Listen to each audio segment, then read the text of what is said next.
Hi everyone, it's Tom here, co-host. I just wanted to say hello at the top of the episode because this podcast has been discovered by many thousands of new listeners in the last couple of weeks. And I wanted to say welcome. We are delighted that you've found us. Outrage and Optimism is a weekly podcast to look at the serious existential challenge we are facing from climate change, but also to look at it with a resolutely, determinedly, stubbornly optimistic lens that actually suggests this can be the decisive decade that will be our legacy and we can come through it and create a much better world.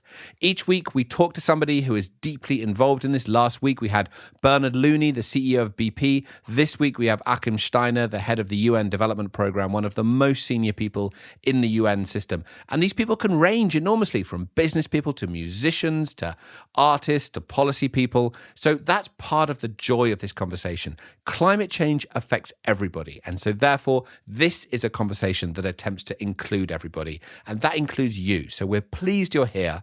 We hope you stay. Please do listen to the back catalogue. We got some great conversations and really hope that you enjoy this week's episode. Here we go.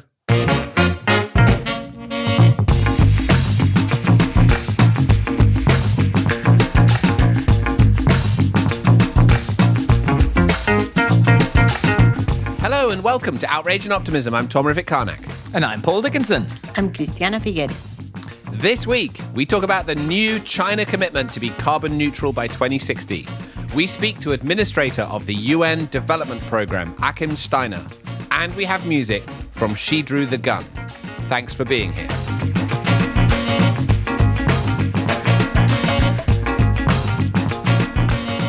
So it is a UN General Assembly week and we are all having it personally in our own rooms. It feels very weird that we're not together, although honestly I feel just as busy as I would if I was running around New York as I have been for the last 7 years or so at the UN General Assembly week. But it's all happening in my room. Christiana, how are you enjoying your personal Unger week? Yeah, personal meeting. Running from my one microphone to the next and from one screen to the next. But Tom, yes, it is United Nations General Assembly week, but the reason why you and I are running crazily is because it coincides, as it has done for 10 years now, with Climate Week. So I think that's why we've all been incredibly busy. And, you know, I'm really interested to see what's going to come out of this because is everybody just rushing from one Zoom link to the next? Yeah, I mean, and I don't know how many people are dialing into these things, but the Climate Group now run this program that was co-founded by CDP some years ago, of course, and they do a fantastic job. There's been loads of really, really impressive events that they have run and everyone else has run. And I've got to say, you know, I've really enjoyed doing everything remotely over the course of the last 8-9 months. I'm glad from an emissions perspective that I didn't get on a plane to go to New York, but I kind of miss this week. I kind of miss the in-person element, partly because inevitably everybody's making big announcements and sometimes stuff goes wrong at the last minute. And normally you sort of sort it out in a bar in Midtown with everybody around a table, but now it's just constant WhatsApp messages and calls. So this is our private world that we're inviting you into that we're facing this week. But anyway, there has been some big announcements out of Climate Week. I mean, apart from anything else, the scaling up of net zero commitments from businesses and cities and regions has been really impressive, and we'll talk about that. But we've got to start with this announcement from Xi Jinping and from China that they will reach net zero by 2060. Now, this is a big deal, right? This is a big step up from where they were before. And the analysis suggests that this commitment in and of itself equates to a 0.3% improvement in the temperature trajectory. Wow. So where it was before, my understanding is somewhere around 3.5 degrees, just this commitment brings us 0.3 degrees closer to safety, which we all know is 1.5 degrees, absolute maximum. So, Christiana, it must have been really interesting for you to see this announcement, having been so closely involved with China over so many years. What did you think? Did you draw a direct line between this and the commitments and the ambition they had prior to Paris? Were you surprised by it? And do you believe they're going to deliver it? Well, honestly, I was surprised because in one of our previous episodes, if you'll remember when we spoke to James Thornton and he was sharing what he was doing in China, I believe it was in that episode that I said, well, the thing with China is that they're waiting for Godot being the U.S. elections. And before that, we won't really hear from them. Well, I am so delighted to have been wrong. totally wrong. And the fact that it is at this General Assembly that President Xi Jinping chose to follow a Trump speech with this announcement is just remarkable. And what I really love about his announcement is a tiny little word that everybody has sort of skipped over, but that looms very large for me, which is the word before. Because what he said is we, China, aim to have CO2 emissions peak before 2030 and achieve carbon neutrality before 2060. There is a lot riding on that word before, because this previous announcement was that China would peak emissions by 2030, and now he is definitely letting the world know that they have invested so much and they have understood the technology and the potential of the technology that they can actually be before. He doesn't say how many years earlier, but it's a very interesting peek into what it does when you take a bold ambition and pursue it. Somehow the steepness of the hill that you have to climb actually begins to come down. And so they realize that they can be there before 2030. And the second part of the announcement is just unbelievable. China had never been willing to undertake what we call a long-term target, which, as we know in the Paris Agreement, is carbon neutrality or zero net by 2050. At least that's the way we interpret the Paris Agreement. And China had never been willing to undertake that as a country. And to now say that they're going to be there before 2060. So you could say, well, they should actually be there by 2050 because that's what science demands. Well, but this is a huge step in that direction, because A, they are taking a long-term target for the first time in the absence of any leadership of the United States. Hello, no more waiting for Godot. And he didn't say by 2060, he said before 2060. Why? Because their experience with the investments that they are already making. Let's remember that China is by far the world leader in the deployment of solar, of wind. There are more electric vehicles being sold in China than the rest of the world combined. And 98 of all of the electric buses that operate in China. So they have really got it. They know what they are doing. They know what they are moving toward. And they know that that transformation is one that once you set your mind to it is actually accelerated. So it's just an astonishing announcement. And it has, I mean, it's interesting to reflect, given when you and I were at the UN, Christiana, the whole process was so racked by this sense of fairness and historical emissions and who's done what over time. It's less than a year since the British Prime Minister, Theresa May, came out with a net zero commitment for the UK by 2050, right? Which at the time felt like leadership. One of the countries most responsible for the creation of the Industrial Revolution and burning coal, etc. Exactly. And now China is coming with a target less than 10 years later, because it's before 2060, and probably will overachieve it. I mean, it's just totally transformed the politics of climate change. Paul, what do you think? I'm just really happy. I'm so happy. It's just brilliant. It's all doom and gloom. No. This is a moment where we have to actually remember how to sort of jump around the room and do a little dance. I just couldn't be... to hear you say that the world just got like 0.3 degrees cooler makes me super, super happy. And how do we build on it? How do strategies change? How does the politics and all the work people are doing kind of bank this and use it to sort of pivot to be more ambitious? Totally. Well, before we go off the cliff of happiness here, which I would tend to do on this podcast. Although, Paul, don't let us stop you. I'll do my little dance, and Christiana can do the reality check thing. No, but let's, get a dose here of reality. They're at the same time that they're so in the lead on renewables and all of these clean technologies. The fact is that China's coal infrastructure is huge, right? Yeah. Huge. And its coal consumption fell last year to, I think, around 58% from where it was 10 years ago, which was about 80. But still, it is still consuming more coal than the rest of the world combined. Right. And China is still investing into the development and the construction and the financing of coal infrastructure in many countries through their Belt and Road Initiative. Now, we know from the conversation with James Thornton that there is a good chance that that is also going to change, and that the work that he and Client Earth are doing will hopefully green the Belt and Road Initiative.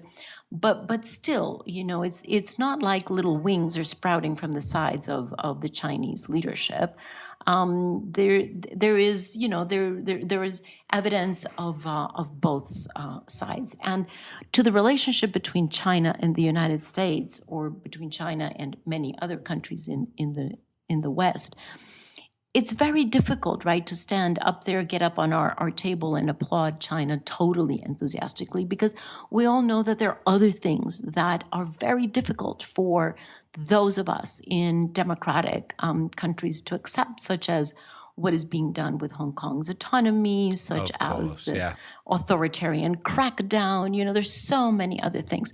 So I would like to coin a new term. Oh, I was going to do that, but you first, then I've got one. So Tom Friedman, I think, coined a very interesting term a couple of years ago about the relationship with the United States and China, and called it they are frenemies, because they're both friends and enemies at the same time. Now, in terms of the relationship itself, I'm wondering if once we have different occupancy in the White House, whether we won't have to move. Obviously, a lot of repair has to be done to the damage with China, but that doesn't mean that everything is going to be solved. That doesn't mean that the U.S. and China will see eye to eye on everything. They may quickly see eye to eye on climate change, gratefully, but not on many other things. Sure. So here's my term. How do you like this one? Maybe that relationship has to be marked by something called collaboration, which is the combination of collaboration and competition. Collaboration, because they will have to collaborate, certainly on climate change, and I think there is a lot of interest in doing that on both sides under a Biden administration, but they will still be competing on many other things. So, an interesting lesson that there is no black and white in the world, that we have to be able to see differences that are present at the same time, that they're not mutually exclusive, and that we have to find our way through that. Nice. Supported by collaboration. How do you like that, guys? Collaboration is so much better than mine, but I'll just give it to you anyway because it's basically the same thing. What was yours? Geopoliticonomics. So it's geopolitics. Yeah, okay. So Christiana's is better. I accept that. I accept it. I mean, Tom Friedman's very famous for probably quite good reason, is what I'm learning from this conversation. Oh, thanks. So you managed to insult everybody. Okay. But, there is something about the economy of the future, on the subject of which, was there not a private sector announcement? There was, and we should turn to that. In fact, there were many private sector announcements. But just before we do, I also want to mention that Gavin Newsom, in the face of these terrible fires that has just happened in California, just came out with a commitment to ban the sale of internal combustion engines by 2035. Woohoo! Right? Whoa.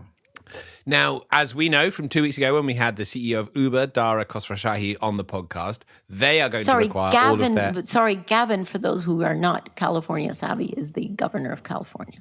I'm sorry, yes, of course, yeah, Governor of California. So Uber are going to commit to all their drivers being net zero by 2030. And now California says ban of the internal combustion engine cars by 2035. We're hearing strong reports the UK is now considering a ban in 2030. I mean, this is beginning to feel to me like it's done, right? And it's because if there is a ban... Okay, well, yeah. My museum is being built. Yeah, your museum to the internal combustion engine. So average cost of ownership, average length of ownership of a car is 6 years. If it's 2030 or even 2035, who is going out buying a new car today? Anyway, so I just wanted to drop that in there because it's very consequential. Now, the other thing which we just wanted to bring up on this podcast, and this is very consequential in the state of the number of companies and investors and others that have stepped up to implement net zero targets recently. And it's very interesting. There was a report that came out just this week that pointed out that in the last 12 months, commitments to reach net zero have doubled. More than doubled, in fact. A year ago, there were 500 companies committed to net zero by 2050. Now there's more than 1,500. A year ago, there were only 11 states and regions committed to net zero. Now there's 101. A year ago, there was only 100 cities committed to net zero. Now there's 823. The scale of ambition is just going through the roof. And there's so many elements of that we can dig into. But one I just think we should point out that just happened this week as well is around investors. So investors, as we've known for a long time, have been real leaders with the Asset Owners Alliance, people who own capital, pension funds and others committing to net zero by 2050. But this week, for the first time, a major US bank, Morgan Stanley, also committed to being net zero by 2050 across all of their financial transactions. Paul, what do you think about this? You run the world's largest platform that represents investors on climate change. Is this a big deal? Yeah, no, it's huge, actually, and it's wonderful, and particularly significant that it's a major, North American global bank. Looking into the kind of financing of fossil fuel emissions is a different thing to just holding shares, as it were. But I mean, I'll highlight Gillian Tett at the FT, who talked a while ago about warrior accountants. And actually, the world is truly changing. People are choosing these, electric vehicles. People are not suicidal. They're starting to vote with their money for these low carbon products and services. So I think Morgan Stanley is getting ahead of the game by saying measurement's important, and we're going to have this zero target. But what I would also notice is business operate on data, and there are. Banks perform a critical role. They support entrepreneurs inside and outside of existing companies in a sort of great transformation. And I was having interesting discussions with people recently about like the notion of growth, and society is going to go in two directions. Everyone's going to kind of like calm down and withdraw from commerce and reduce their emissions that way, or they're going to get sold really cool products and services that are zero emissions. So in a sense, business supported by banks is actually vying for its relevance and its future. And I think Morgan Stanley are showing real leadership in saying, okay, we'll organize this so we prefer those companies of the future. So within 3 months, do you think Goldman Sachs, all the other major US banks, I mean, they've got to follow suit now, right?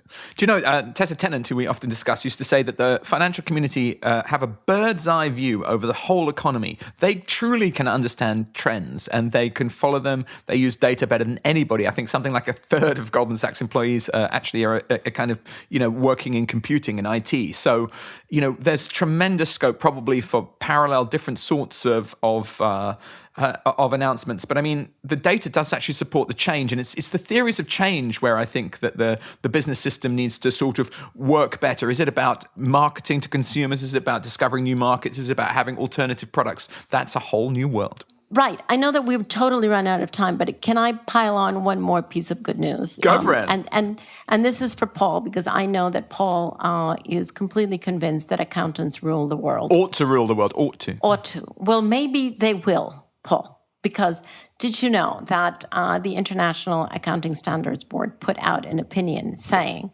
that henceforth companies should not claim to have a profit if that profit hides externalities that have not been put into valuation and into profit and loss, such as climate change risk. Hello. Whoa. And now there is a whole movement to request the large auditors to not sign off on any accounting reviews that have been done if the climate risk is not also being made transparent, because profit cannot be at the cost of externalities such as climate.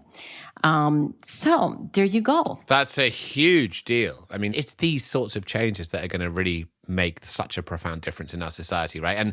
And where we started off this week talking about the UN General Assembly Week and the major impact that China has had in its announcement brings us back to our guest this week, who really has just embodied the best principles of the UN throughout his career. And I could introduce him, but I really think, Christiana, that you should, because you and he are old friends, and Achim Steiner has played an outsized role in everything the UN has done over the last 10 years, as far as I can see, and longer. So, Christiana, why don't you introduce your old friend? Well, yeah, I mean, if there's anyone who embodies the UN and is just always there to shore up the UN and to ensure that the principles and the values with which the UN was first created are being upheld, it's got to be Achim. What a fantastic colleague he was while we were at the climate convention. He was heading up the United Nations Environment Program in Nairobi and was just such an incredible ally, both supporting but also poking us, right, as he should, to be more ambitious. He then went on to be the director of the Oxford Martin School in Britain, and now he heads up the largest section of the UN, which is the United Nations Development Program, and as well he should, I should say, because even when he was heading up the Environment Program, he was always very aware and very determined to bring together the environmental issues with the development issues. He never let, the light of day go between those two things. He always understood that they go hand in hand. And so Achim, I was delighted when he was named to UNDP. I'm not sure that he's so delighted about living in New York as opposed to Nairobi, where he was totally thrilled. But he has been a great friend, a great ally, and honestly, a great hero of both of these, or rather of this one single issue, because it is one single issue: development and our environmental context in which development takes place. So, what a delight to have him on the podcast. And let's listen, and then we'll have a few words after.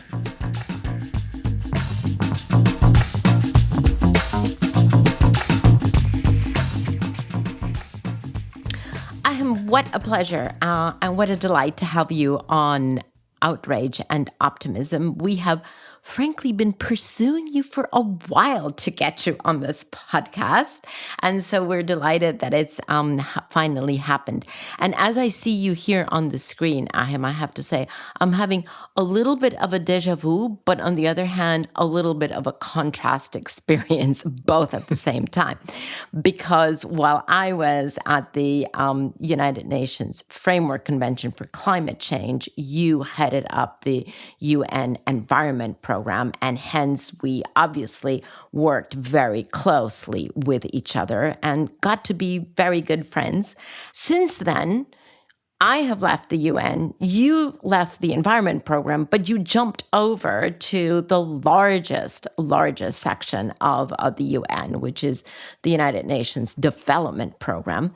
And that's what you're heading up now. And I just as a teaser, Achim, I'm wondering, is Achim a different person today than the person that I used to work with 3, 4, 5 years ago? Who would I encounter today as different to the person that I worked so closely with a few years ago? Well, Christiane, it's first of all great to connect through Outrage and Optimism again. And I think your first question is perhaps one that I should pass on to my non-existent therapist, because living in New York for 3 years now, New Yorkers love their therapists and psychoanalysis. But I think the easiest way to answer is, I think in some ways I am even more conscious of the unique moment in which we are living. But the very reason why the Secretary General asked me to lead and head the United Nations Development Program is rooted in my journey in life, but also my, I think, long-standing conviction that in addressing the great challenge of the 21st century, the environmental Achilles heel of our economies, of our development path, is something that goes well beyond the science of environmental change. It goes well beyond the kind of critique of the ignorance and sometimes stupidity that have defined decades of actions,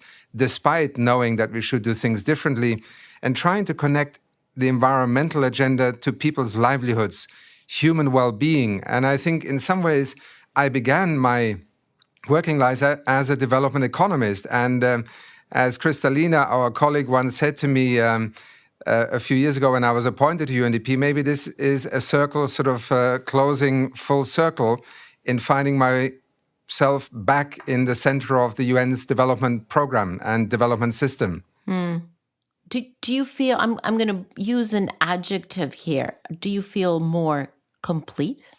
I don't think I would use that adjective necessarily, because in the everyday work that I witness and confront, there is a lack of completeness. So I think it would, from a personal point of view, I feel very much in the right place, because I have always been somebody who has believed very much in this extraordinary moment in 1945, when the world, on the ashes of the Second World War, had the vision but also the courage to put a United Nations idea into place. I never thought I would actually be an employee of the United Nations. That happens somewhere along the way during Kofi Annan's tenure. But I think I do sense a world that is beginning to put the pieces of a jigsaw puzzle together, the great risks of the 21st century and the ability to work in a different way. And that is my daily motivation to, use my role in the United Nations to give expression to that. So embedded in a far larger family of people who are changing the world right now. I love that. And let me take you, we will get into a discussion about multilateralism, Achim, because it does seem that we're in a very different global mood on multilateralism than when you and I worked together. So we will get into that a little bit later on the episode.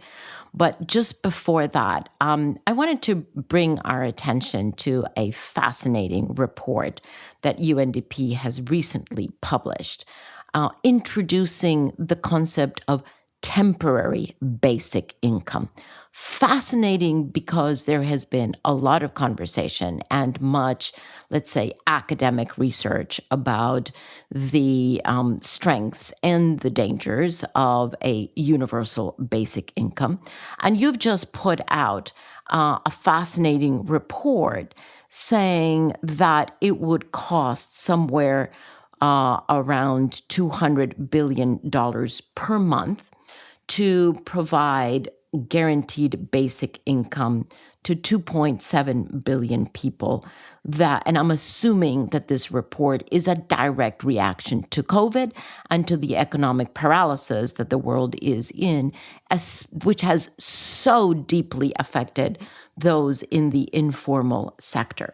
I think it's a very provocative and courageous report that you're putting this out. It would be a first step toward a universal basic income, but would love to hear the background of conceptualizing a temporary basic income. Is it really the reaction to COVID, or is it something else that is behind that? Would just love to hear you explain the background of this.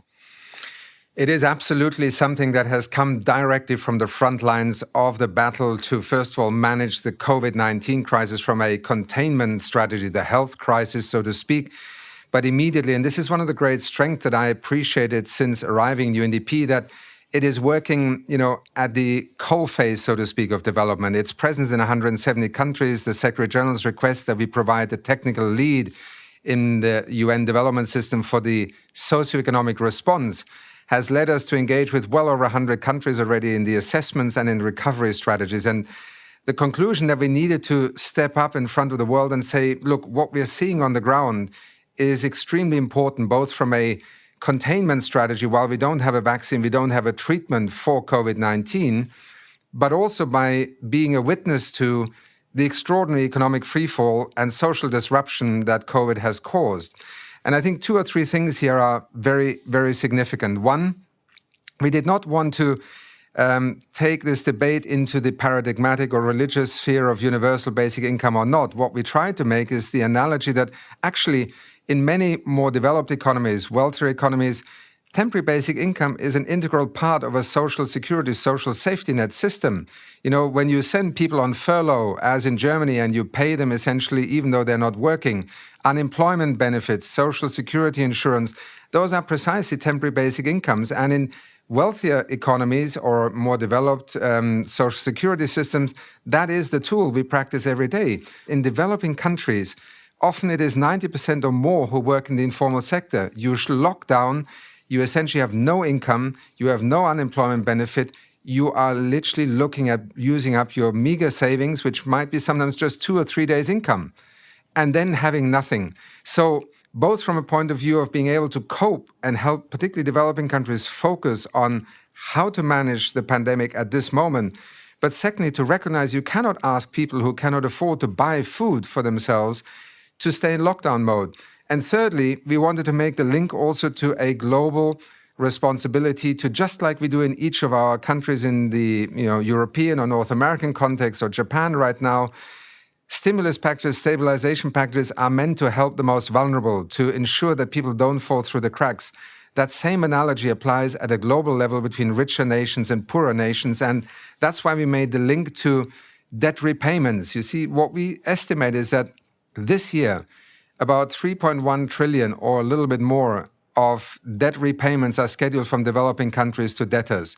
Just a third of that could essentially finance such a program. And so the figure of 199 billion sounds prohibitive, but actually very quickly you break it down. Countries have their own public budgets. They could defer debt repayments. They could look at repurposing money from defense budgets. They could also look at the macroeconomic impact of injecting money into millions of households who actually stimulate the economy. So indirect and direct tax income could partly pay for it. This is affordable. That was our main message. Secondly, it is urgently needed. And thirdly, it requires both national and international cooperation. And yes, it took courage to put this report out. We were concerned. I was concerned. But the power of the argument and the reality being dictated by what we see on the ground in countries right now led us to take a step forward. And surprisingly, perhaps, the response has been remarkably positive because virtually every country is already engaged in some form of cash transfer program right now. So let's do this by design rather than by default and hopefully get through this crisis in a much more resilient way.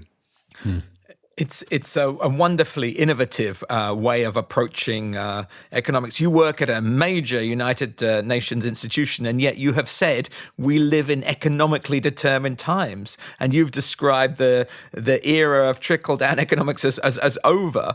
I mean, when you think about global responsibility, you've also spoken very eloquently about separate economic systems, the state versus the private sector. And, one wonders if there will be a united corporations or a united investors one day. Can I ask you what practical examples you see of where this separatism has come together? Are there examples in the digital space or with regard to the SDGs? What's catching your eye and what's exciting you?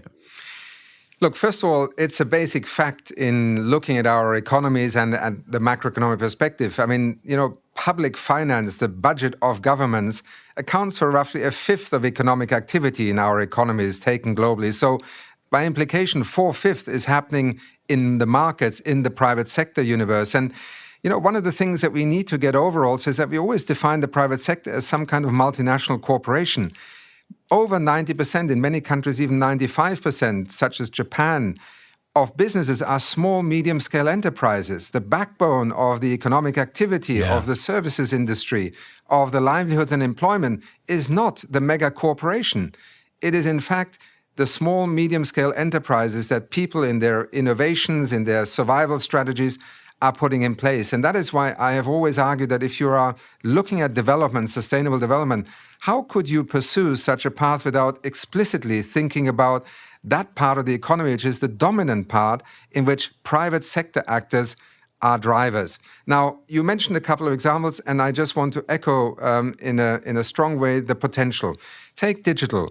Digital is an extraordinary opportunity. It is technology-led in one sense. It is also entrepreneurially and startup-led in terms of then creating platforms and services, and has very quickly also shown that you cannot simply be led by technology. Otherwise, in a few years' time, we're going to be run worldwide by maybe 5 or 10 corporations. So as we have done in the past, regulatory and policy frameworks are part of shaping an ecosystem in which the brilliance of technology and entrepreneurship drive possibility, but we also address the fact that we cannot leave the majority of the population behind. We cannot let algorithms simply define women, poorer people out of the financial system, to give two examples.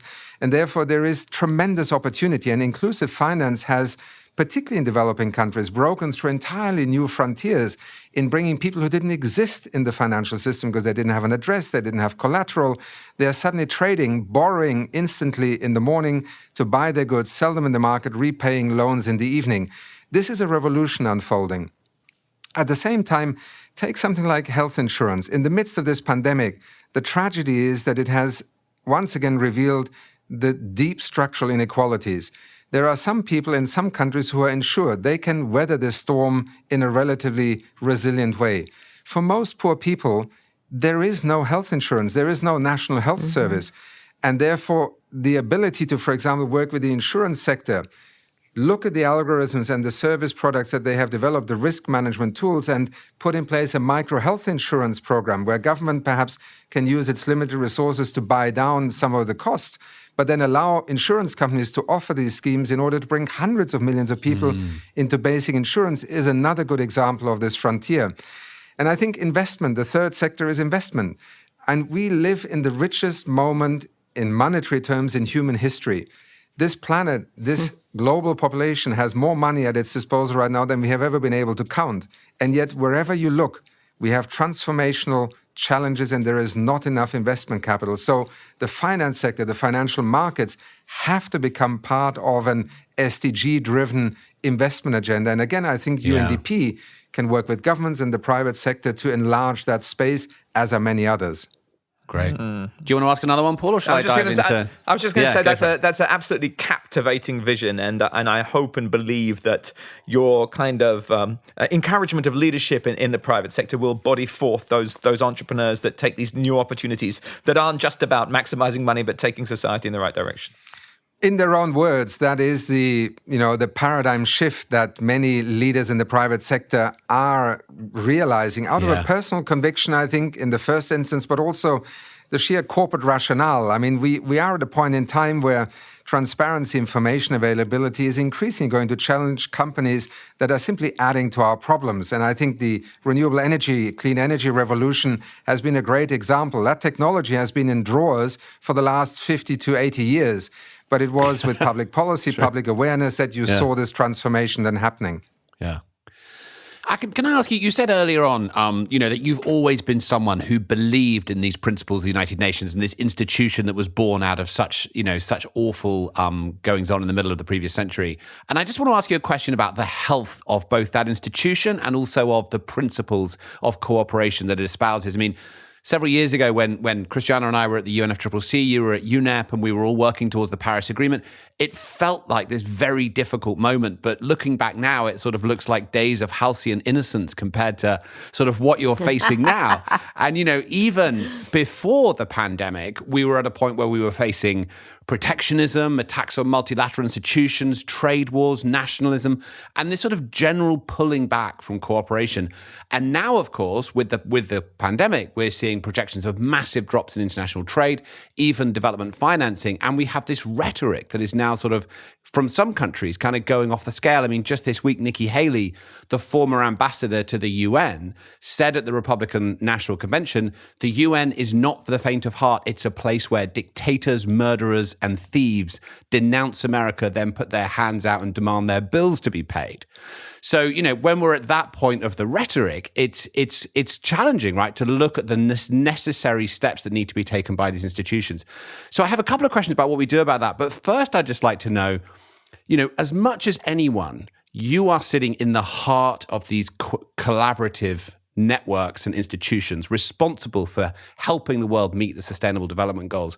What does it feel like inside those institutions? Do you feel like the winds of cooperation kind of are there and there still is energy and momentum for that? Or does it feel like you're sort of besieged by these forces that are pushing in another direction?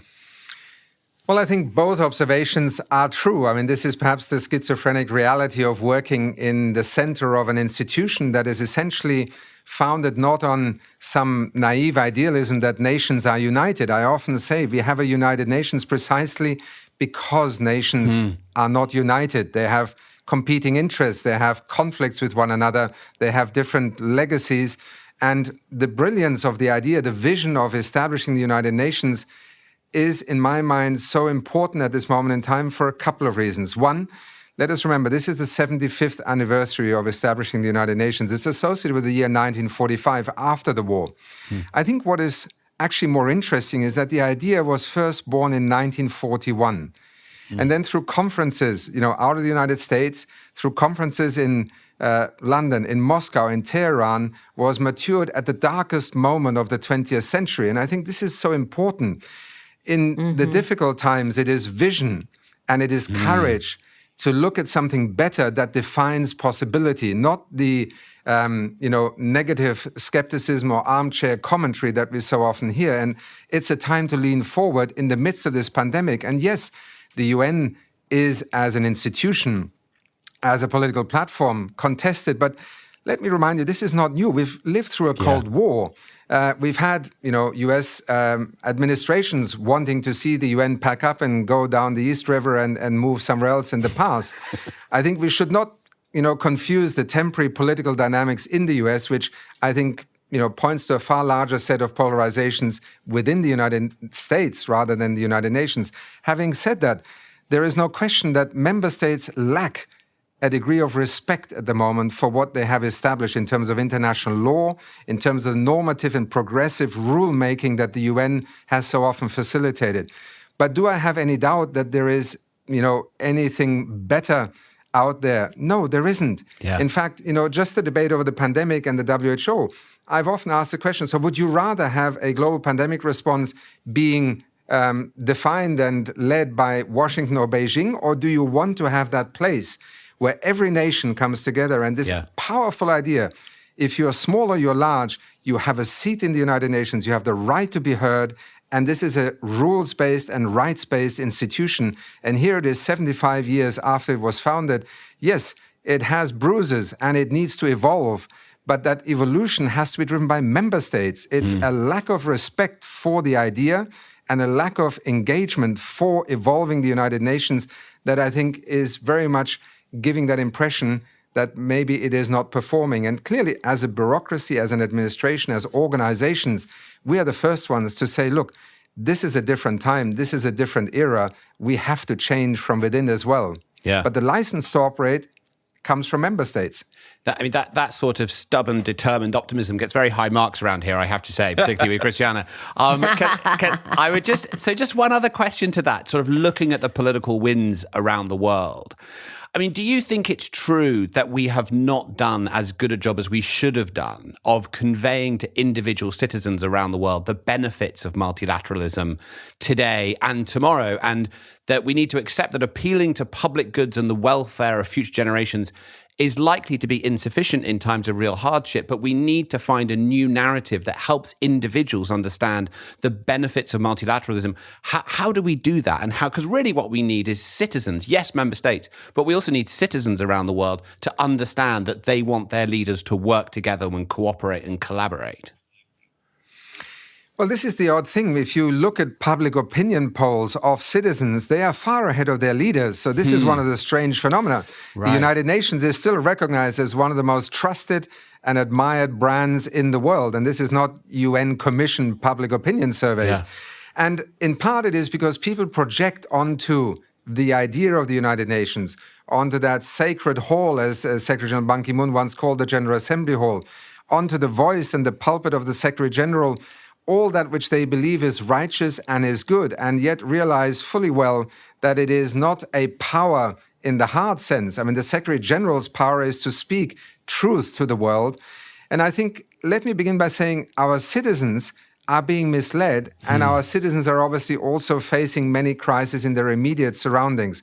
How do we address that? Not by preaching to them. I think you're absolutely right. We have to explain in a contemporary way what is the value of having this unique place that essentially says, why don't you rather talk with each other than point guns at each other? That's the fundamental peace and security mandate. Secondly, isn't it a good thing that we have a humanitarian response system that in the earthquakes, the pandemics, the floods, and all the disasters that affect literally hundreds of millions of people a year, the international community has a rapid response mechanism. We are literally through the World Food Programme right now ensuring with other UN agencies also that 100 million people this evening have something to eat because fate, or however you want to describe it, disaster, has left them with virtually no protection. And then there is the development promise. People often say development hasn't worked, development has failed. How many people realize that, we were only 250 years ago, 1 billion people on this planet. It took us 50,000 years to get to 1 billion, and now we are 7.5 billion people. Yeah. In that period, we have almost eliminated illiteracy. We have increased since 1960 life expectancy by 16 years. We have almost universal education. And people live longer, they have more possibilities, and we have also significantly reduced extreme poverty. I'm sorry, I don't want to come with too many numbers, but one more that I think is an important illustration. 300 years ago, 9 out of 10 people on this planet lived in extreme poverty. Today, with a 7-fold increase in the total global population, roughly 1 out of 10 people lives in extreme poverty. That's the story of development, and it in no way excuses the fact that 1 out of 10 is still with us because it is absolutely unnecessary given the means we have. But that's the development mandate of our generation to finally eradicate extreme poverty, address injustice and inequality, and allow sustainable development to drive the future of our economic, but also prosperity and social well-being. Fantastic. Thank you. So, Achim, thank you very much for that overview of the progress that humankind has really achieved. And standing on that very firm basis, I would love to invite you to now look forward. We usually wrap up this conversation by asking people, are you more outraged or are you more optimistic about the future? Because we think we need both. And you're welcome to answer that. But I would love if you could to answer that in the context of having spent so much time at the UN with this global view and with all the different hats that you've worn. What are you really excited about in the next 2-3 years? What do you think is on the horizon that despite everything, that we read in the media, we also know that there are many positive things happening. What are you excited about that is going to come about in the next 2 to 3 years that makes you jump out of bed in the morning and go, yeah, we're going to get there? Well, I think you need a mixture of outrage and optimism. I think many would say that, but I think in my own outlook on life, optimism always prevails because human nature is not one of self-destruction. And I think therein lies the element of outrage that one has to acknowledge that, for 30 years now, we have been dealing with a challenge such as climate change. We lack the imagination to comprehend why this is such a unique moment in human and planetary history. But then if you look at it in broader historical terms, we're in the midst of transforming our entire global economy from a high carbon intense foundation of the last 250 years to a low carbon clean energy economy. I think what I see and what makes me optimistic is that I think energy transitions will happen much faster. But herein lies my second reason for optimism. It will also help us address one of those underlying conditions that the pandemic has revealed so brutally. We need to learn that in addressing inequality, climate change is not a sectoral issue. It is a scientific phenomenon. We have defined it through carbon emissions and greenhouse gases into a set of actions. But, wherever you look in our daily lives, if we can connect the positive action on climate change, which is a generational undertaking, with the benefits of access to clean energy, 600 million citizens on the African continent right now do not have access to electricity. This is the year 2020. Why am I optimistic? Because I think despite all the darkness in the immediacy of managing this crisis, and it is a very dark moment, I actually believe that we might see a more realistic ambition in meeting the Paris Agreement targets and goals coming out of this pandemic. And we may actually see the willingness to invest in ways we would not have seen perhaps 12 months ago in connecting people to off-grid, on-grid clean energy, driving development on a continent that otherwise will despair because it has no opportunity to develop, and thereby show also the many, many benefits of working not just on a climate problem, but taking climate seriously as the immediate challenge, but embedding it into a transition towards a green economy and making the SDGs the DNA, so to speak, also of climate action. And I think vice versa. This is the moment in time. Great. Well, you couldn't have voiced it more eloquently, Achim. Thank you very much. And you know what? You've just reminded me why I so much enjoyed working hand in hand with you. So thank you very, very much. Thank you for spending some time with us. Thank you for sharing your thinking, your frustrations, your joys with us, and all the best for your continued work at UNDP. Thank you to all of you. It's been a real pleasure. And thank you for having this series of podcasts. Great idea and love listening to it. And, you know, in terms of what I can do, I learned very well from Christiana. So let's keep going on that path. There are many people out there who are very keen to listen. Thanks, Achim. Bye-bye. Thank you so much. Thank you. Bye. Bye.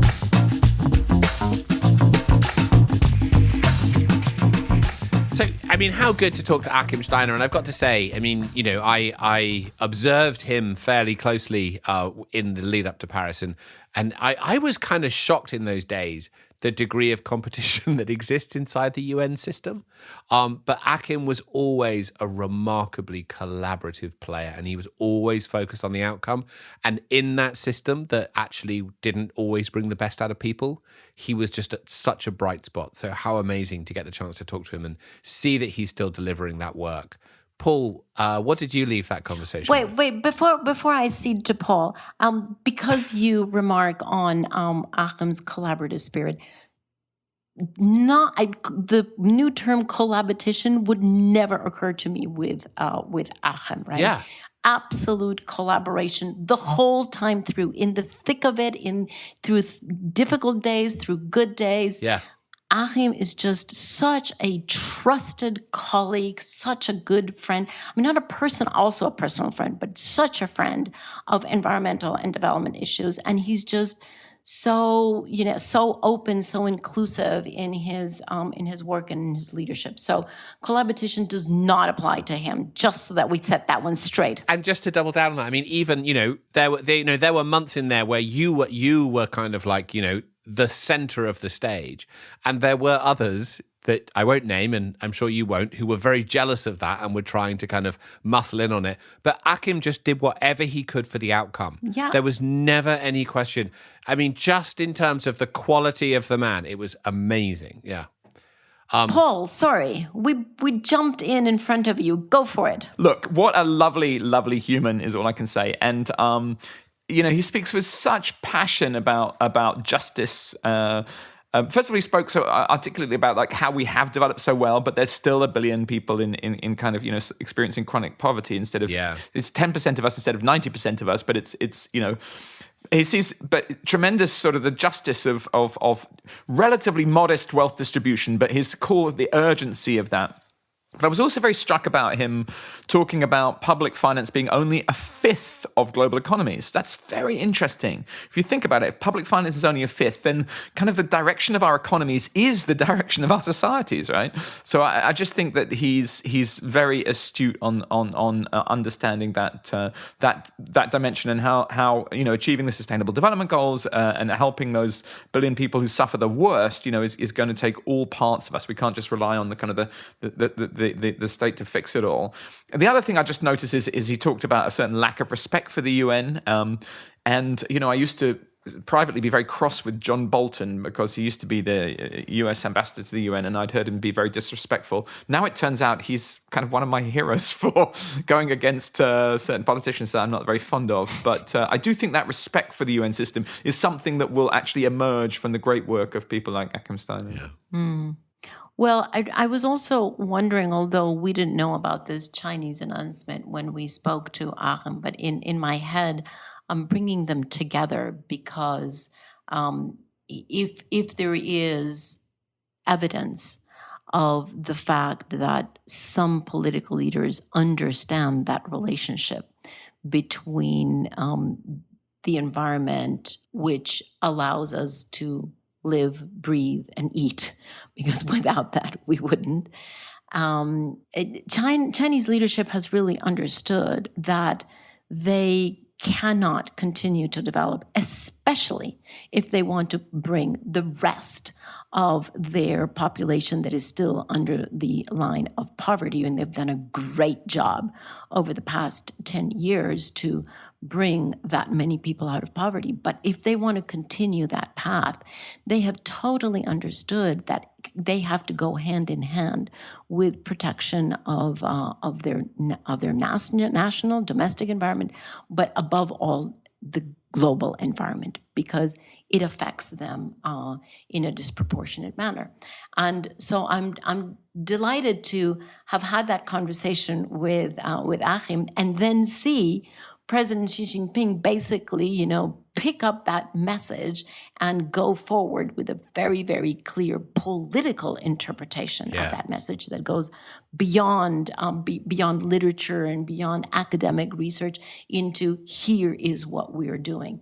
And clearly out of no altruistic reasons. This is because he knows that that is the only way forward for the economic development of China, especially bringing people out of poverty, is to do as he has announced. It's so interesting you reflect on that and the implication of that China announcement. I mean, two things. One is, listening to Achim, I just wept for the power of a public servant who can speak effectively about the need for multilateralism and how that defends our common interest. I mean, we are just so short of people who can genuinely lead, who can talk about the benefits. I mean, he's so compelling. He's so convincing. Yes. And I mean, the UK is a disaster. The US is a disaster. I mean, Macron is pretty good about talking about multilateralism. Merkel, of course.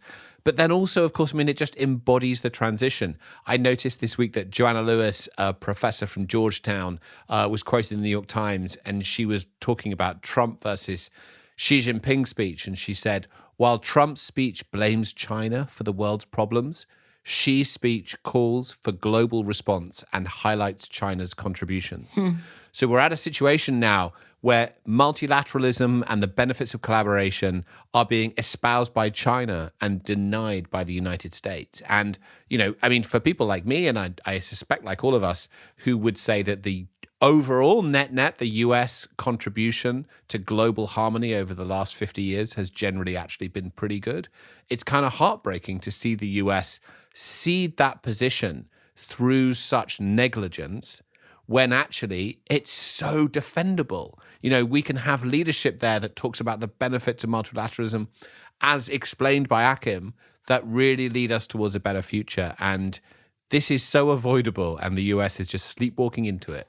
Well, I mean, there is one other thing that was a terrible thing that happened this week, which was the loss of the Supreme Court Justice Ruth Bader Ginsburg, and she said that the greatest threat to freedom is an inert people. And I think that one of the tragedies of the great broker of peace, home of the United Nations, the United States, over recent times is.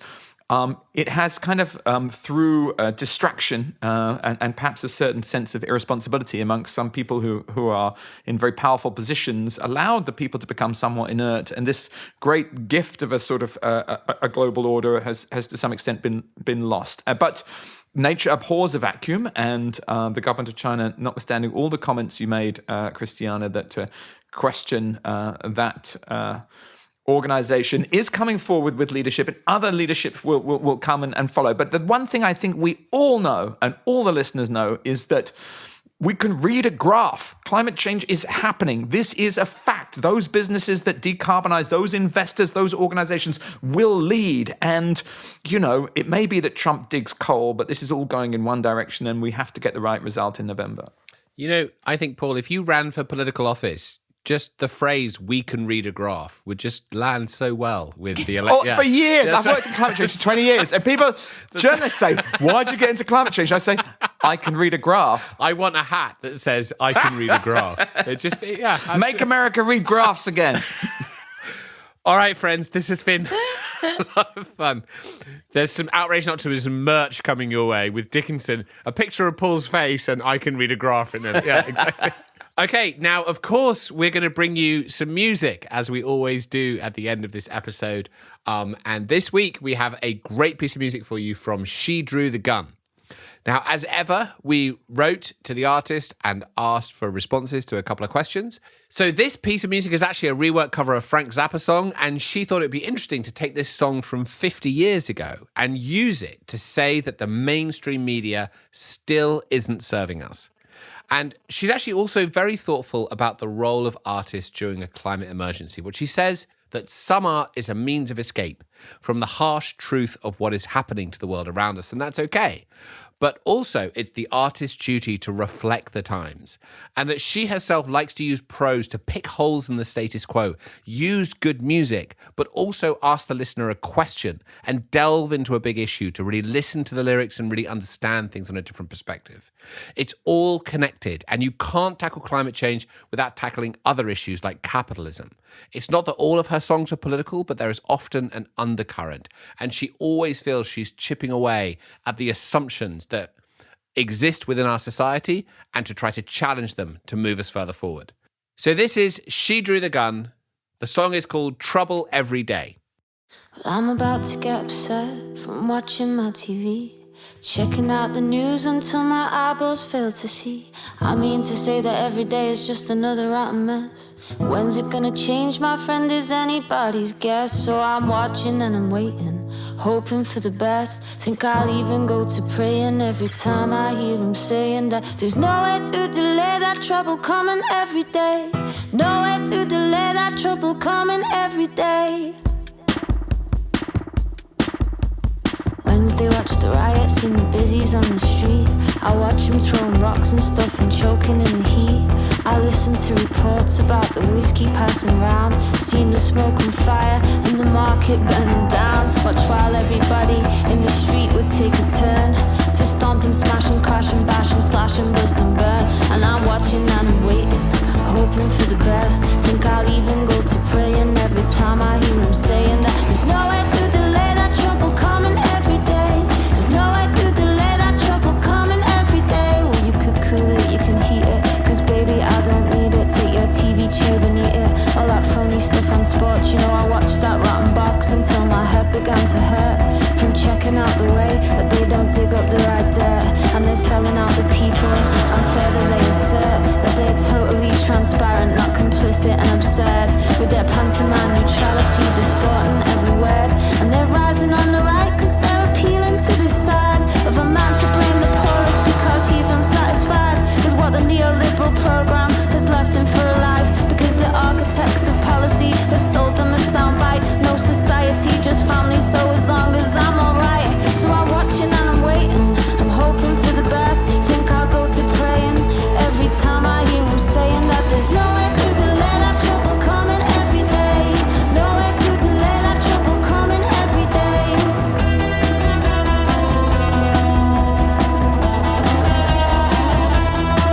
And they're rebelling our extinction, they're making such a jam. They're stopping cars in London just to stick it to the man. Cause we gotta go cold turkey, gotta give up all that gas. Addicted to the fossil fuels, but they ain't gonna last. And the scene is getting hotter, like the scientists foretell. And them cats up in the boardroom should be going straight to hell. The corporate institutions, the whole bloody cartel. Except the Holy Church of England has still got them shares in Shell. And they're cutting all the funding, cause they're stripping back the state. Privatised policing, advertising hate. And they're selling us a ticket to something that don't exist. And their cup that overflows is just filled up with hypocrites. So I'm watching and I'm waiting, I'm hoping for the best. Think I'll even go to praying every time I hear him saying that there's no way to delay that trouble coming every day. No way to delay that trouble coming every day. No way to delay that trouble coming every day. No way to delay that trouble coming every day.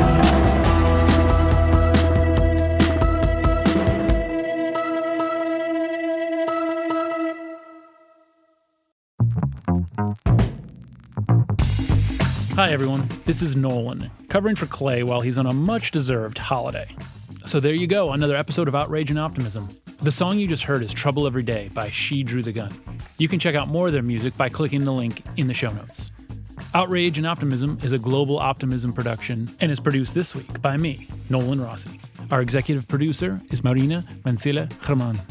Thanks to the entire Global Optimism team, which includes Sarah Law, Katie Bradford, Laura Richardson, Sophie McDonald, Freya Newman, Sarah Thomas, Sharon Johnson, and John Ward. Our hosts are Tom Rivet-Karnak, Christiana Figueres, and Paul Dickinson. And of course, thank you to our guest this week, Achim Steiner. You can find us online at Global Optimism on Instagram, Twitter, Facebook, and LinkedIn. It helps us so much if you leave us a review on Apple Podcasts or wherever you get your podcasts. 5 stars and a note. We read every single review. Next week, another great episode, so subscribe and we'll see you then.